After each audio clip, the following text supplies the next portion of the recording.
তার তার জন্য তার জন্য করির সাথে শুভর ডিভোর্সটা আগে করানো দরকার। এই ব্যাপারে তোমাদের সঙ্গে আমি একটু কথা বলতে এসেছি। না না না না, এই ব্যাপারে আমার না, এই ব্যাপারে আমার আমার আমার কিছু বলার নেই সুরভি।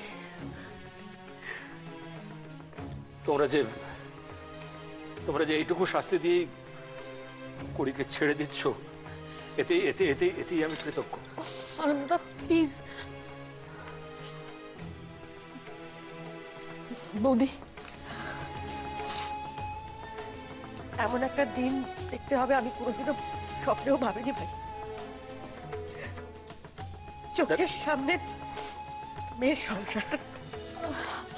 আমি বুঝতে পারছি তোমার কষ্টটা। গৌরী, এই আর্জিটা নিয়ে যে তোমার কাছে এসেছে সেও কিন্তু একজন মা, এটা তো ভুলে গেলে চলবে না।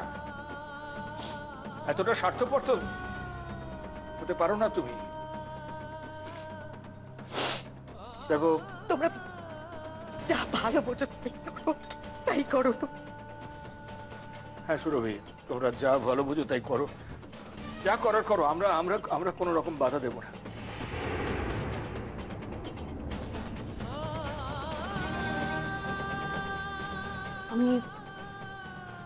আমরা তাহলে আসি। হ্যাঁ হ্যাঁ, এসো এসো এসো, চল।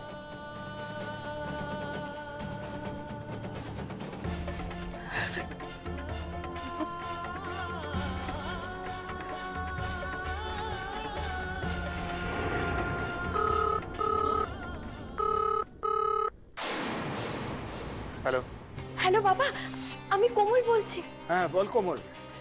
কোমল, দাও আমাকে, দাও তো আমাকে দাও। কোমল, আরে আরে তুই নার্সিং হোমে কি করছিস? যা যা বাড়ি ফিরে যা। মা, কি বলছো তুমি?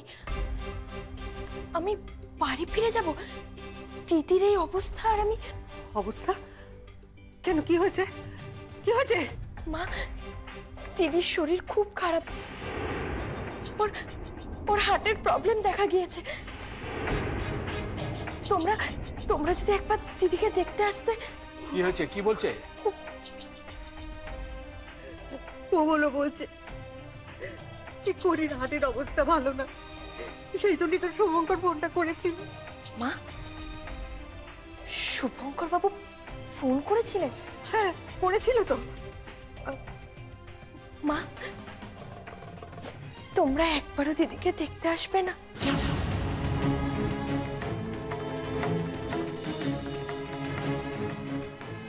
যেতে বলছে। আমাকে দাও। না কোমল, আমরা নার্সিং হোমে যাব না।